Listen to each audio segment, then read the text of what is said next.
नमस्कार छात्रों, आज हम कक्षा 12वीं विषय है हमारा हिंदी। उसमें घाला असाइनमेंट के जो प्रश्न पत्र है उसका सॉल्यूशन करेंगे।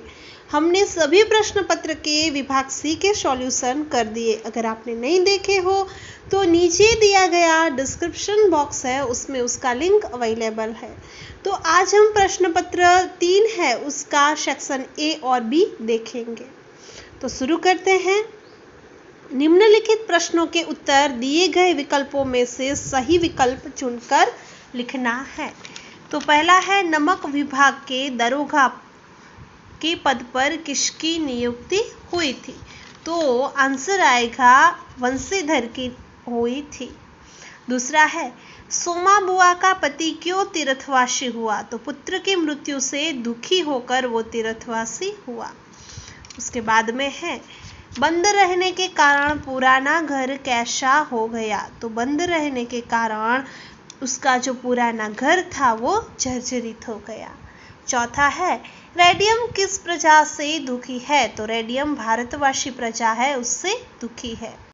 उसके बाद है, सुभाष बाबू ने कौन सा नारा दिया? तो सुभाष बाबू ने जय हिंद का नारा दिया। उसके बाद है, एक नेता 28 फरवरी को क्यों उदास रहते हैं? क्योंकि उनका जन्मदिन 4 साल में एक बार आता है। सातवां है, राम की झोपड़ी कहाँ है? तो आंसर आएगा राम की झोपड़ी जंगलों के आसपास किसी टेकरी पर है। आठवां है, वंशीधर को पंडित अलोपीदीन ने कौन से पद पर नियुक्त किया था? तो स्थायी मैनेजर पे। अब है, रचना के साथ योग्य पात्र जोड़कर उनके आंसर हमें लिखने हैं। तो मेरे राम का मुकुट भीग रहा है, इस रचना का पात्र है गृहिणी और घर में आएगा आंसर माँ।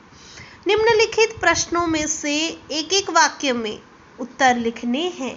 अकेली का प्रमुख जो पात्र है वो कौन है? तो अकेली कहानी का प्रमुख पात्र सोमा बुआ है। उसके बाद है, गांव का पुश्तैनी घर बंद क्यों रहता था? उसका क्या रीजन था? तो आंसर आएगा घर में सभी लोग गांव से शहर में स्थायी हो गए थे, इसलिए गांव का पुश्तैनी घर था वो बंद रहता था। 13वां है, रेडियम कहाँ नहीं रहना चाहता था? तो रेडियम पृथ्वी के ऊपरी भाग पर नहीं रहना चाहता था।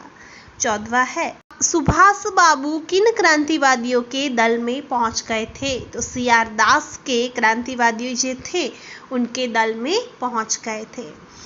उसके बाद है, लेखक किसे बधाई देने को कहता है? तो लेखक उन लोगों को बधाई देने के लिए कहते हैं जो गीली जमीन पर रहते हैं और जिनके यहाँ सांप बिच्छू निकलते हैं, वे जिन्हें भरपेट खाने को कुछ भी नहीं मिलता है। इस स्थिति में जो 1 साल खींच लेते हैं उन्हें और मरते भी नहीं है, उन्हें लेखक बधाई देने को कहते हैं। संगीत के कार्यक्रम में क्या सोचकर जाने दिया? लेखक तो नहीं चाहते थे कि आज के ज़माने में बच्चों को हम संगीत के वहाँ असुरक्षित रूप में जाने दें, पर बच्चों का मन रखने के लिए लेखक ने उन्हें जाने दिया। उसके बाद है, वृद्ध मुंशी जी क्यों अति प्रसन्न हुए? मुंशी जी के पुत्र अच्छे सुकून से घर से चले थे, जाते ही जाते नमक के दरोगा पद पर उनकी नियुक्ति हो गई, अच्छा वेतन और अच्छी ऊपरी आय। वृद्ध मुंशी जी को जब यह सुखद संवाद मिला तो वो फूले ना समाये। उसके बाद है, सोमा बुआ पिछले 20 साल से कैसा जीवन जीती थी? तो सोमा बुआ का जवान बेटा जाता रहा तो पति पुत्र वियोग में घर बार छोड़कर तीर्थवासी हो गए, घर में कोई और था नहीं। इस तरह पिछले 20 साल से वह एकाकी जीवन यानी कि अकेले रहती थी और एकाकीपन का जीवन जी रही थी। 19वां है, लेखक को क्यों लगा कि माँ का हृदय अभी जीवंत है? लेखक की बूढ़ी माँ को कम दिखाई देता था, लेखक को ऐसा नहीं लगता था कि वे अधिक दिन निकाल पाएंगे। लेखक के पिता के अवसान के बाद समय भी वे रोई नहीं थी, पर आज घर बेचने की बात आई तो वो उसको लेकर रोने लगी थी। इन सब बातों से लेखक को लगा कि उनकी माँ को अभी अधिक दिन जीने की चाह है, अभी उनका हृदय जीवंत है तथा उन्हें जीवन और जगत में रुचि है। अब हम देखेंगे निम्नलिखित प्रश्नों में से किसी एक का उत्तर 7 या 8 वाक्यों में लिखना है। तो है रेडियम की उत्पत्ति का सविस्तार वर्णन करें। रेडियम है उसकी उत्पत्ति के बारे में हमें सविस्तार लिखना है। जब सविस्तार लिखते हैं तो 7 या 8 वाक्य में हमें आंसर लिखना होता है। तो रेडियम की उत्पत्ति ब्रह्मांड के अनंत अकल्पनीय ग्रह में हुई थी। वह उस अनंत शून्य में न जाने कितने काल तक इधर उधर घूमता रहा। फिर वह वायव्य सागर का एक अंश बनकर कई युगों तक वहां रहा। इसके बाद वह कई अरब वर्षों तक अत्यंत चलती हुई वस्तु का अंश बना रहा। लगभग 4 संसारों में भटकते हुए पृथ्वी के नीचे की तह में अनेक धातुओं के साथ पड़ा रहा। वहां से न जाने कितने करोड़ पद्म वर्ष बाद वह पृथ्वी पर वैज्ञानिकों के हाथ लगा। इस प्रकार कल्पनातीत रेडियम की उत्पत्ति भी कल्पनातीत ढंग से हुई है। उसके बाद है सुभाष बाबू ने सेंघाव रेडियो से भारतवासियों के लिए क्या संदेश भेजा। तो सुभाष बाबू के कलकत्ते से अचानक गायब होने से भारत के लोगों को बहुत चिंता हुई। महीनों कहीं से कोई खबर न मिलने पर लोगों को उनकी मृत्यु की दुशंका होने लगी। इसी बीच से घाव रेडियो से सुभाष बाबू ने भारतवासियों को संबोधित किया और उनकी आज़ादी की लड़ाई में भाग लेने के लिए कहा। इस प्रकार हमारे गद्य विभाग के क्वेश्चन है वो यहाँ सेक्शन ए पूरा होता है। अब हम सेक्शन बी है वो देखेंगे, ठीक है। कवि पढ़ना लिखना किसकी मदद से सीखता है। तो कवि अपनी दीदी की मदद से पढ़ना लिखना सीखता है। कैलेंडर को कहाँ लगाया गया है। तो कैलेंडर को घर और दफ्तर में लगाया गया है। 24वां है किसके बिना मीरा को कुछ भी नहीं सुहाता। तो श्री कृष्ण के बिना मीरा को कुछ भी नहीं सुहाता। 25वां है गोपियाँ व्रज छोड़कर क्यों भाग जाना चाहती है। तो आंसर है कि गोपियाँ व्रज छोड़कर भागना चाहती है क्योंकि व्रज में बांसुरी के आने से। 26वां है बालक किसके आश्रम में पढ़ रहा था। तो बालक कश्यप ऋषि के आश्रम में पढ़ रहा था। 27वां है हम सफर क्या कर रहे हैं। तो हम सफर ऊँघे हुए हैं। 28वां है जीवन में मधु का प्याला था, तुमने तन मन में डाला था। 19वां है युद्ध और आतंक किसके पर्याय है। तो सामाजिकता के पर्याय है। कविता के सामने हमें कवि का नाम जोड़ना है। कान्हा भय बस बांसुरी के उसके कवि है रस खान और कैलेंडर के कवि है सूरज बड़त्या। अब है निम्नलिखित प्रश्नों में उत्तर एक एक वाक्य में लिखने हैं। हारिल कैसा पक्षी है उसके बारे में हमें लिखना है। तो हारिल पक्षी घोंसला नहीं बनाते हैं और वो कहीं स्थायी रूप में नहीं रहते। वे दूर पहाड़ों से आते हैं और दूर जंगलों को उड़ जाते हैं। तो हारिल ऐसा पक्षी है।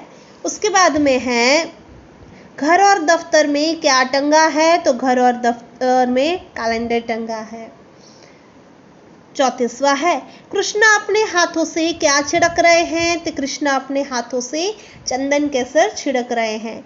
उसके बाद है कृष्ण को किसने मोह लिया है। तो कृष्ण को बांसुरी ने मोह लिया है।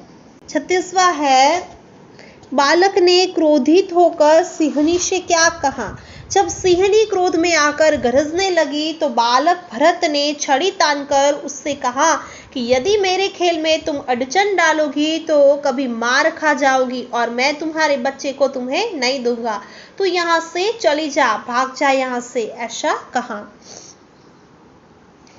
चीड़ वन में आंधियों की बात करने से क्या होगा। ऐसा क्वेश्चन है कि चीड़ वन है उसमें आंधियों की बात करने से क्या होगा। तो आंसर आएगा कि चीड़ के पेड़ों के तने बहुत ही नाजुक होते हैं।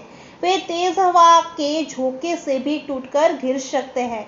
यदि चीड़ वन में आंधी आएगी तो वन में चीड़ के सारे वृक्ष धराशायी हो जाएंगे। उसके बाद है कवि दीदी को चट्टान की उपमा क्यों दे रहे हैं। ऐसा क्या रीजन है कि कवि दीदी को चट्टान की उपमा दे रहे हैं। तो दीदी अनुशासन का कड़ाई से पालन करती थी। उनके हृदय में नरमी नहीं थी। दीदी का विश्वास चट्टान के समान था, इसलिए उनको चट्टान की उपमा दी गई है। 39वां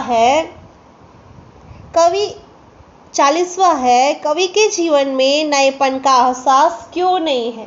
तो कवि के जीवन में करने के लिए केवल 2 ही काम रह गए, घर से निकलकर ऑफिस जाना और ऑफिस से घर आना। इस प्रकार से उनका जीवन यांत्रिक बन गया है। कवि को अपना जीवन उस सूखे बरगद के पेड़ की तरह लगता है जिसका फिर से हरा भरा होना असंभव है। इसलिए कवि को अपने जीवन में नएपन का एहसास नहीं होता है।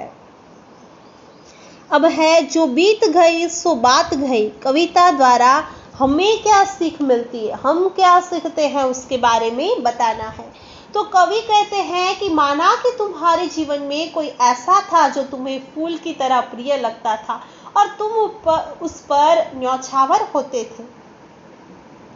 उसकी प्रसन्नता में ही तुम अपनी प्रसन्नता मानते थे। तुम्हारे जीवन का वह फूल सूख गया तो सूख जाने दो, अब तो वह कभी खिलने वाला है नहीं, तो इसलिए उस पर शोक करना व्यर्थ है। कुसुम के इस प्रतीक द्वारा कवि यह संदेश देना चाहता है कि कोई व्यक्ति कितना भी प्यारा हो, यदि वो सदा के लिए बिछुड़ जाए तो उससे पुनः मिलन होने की कोई आशा नहीं है, इसलिए उसे भूल जाने में ही बुद्धिमानी है। उसके बाद है कृष्ण के स्वांग में गोपियों का वर्णन कीजिए। गोपियों को किसी तरह कृष्ण को पाना है। वियोग में वे कृष्ण का स्वांग रचकर उन्हें पाने का सुख अनुभव करना चाहती है, इसलिए वे स्वयं कृष्ण का रूप धारण करना चाहती है। इसके लिए उन्होंने सिर पर मोर पंख का मुकुट पहना है, अपने गले में घुंघची के लाल दानों की माला पहनी है, वे अपने शरीर पर पीताम्बर ओढ़ेंगी। इतना ही नहीं, कृष्ण की तरह हाथ में लकुटी लेकर वे ग्वालों के साथ वन में गायें चराने भी जाएंगी। उनके प्यारे कृष्ण जो जो कार्य करते थे वे सब कार्य करेंगी। कृष्ण की मुरली से उन्हें ईर्ष्या है, इसलिए वो उसे होठों पर धारण नहीं करेंगी। इस प्रकार रसखा ने कृष्ण के स्वांग में गोपियों का भावपूर्ण वर्णन किया है। तो यहाँ पे हमारा सेक्शन ए और बी का सॉल्यूशन कंप्लीट होता है। तो आशा है कि आपको हमारा सॉल्यूशन उपयोगी हुआ होगा। So wish you all the best. Like, share and subscribe. Bye.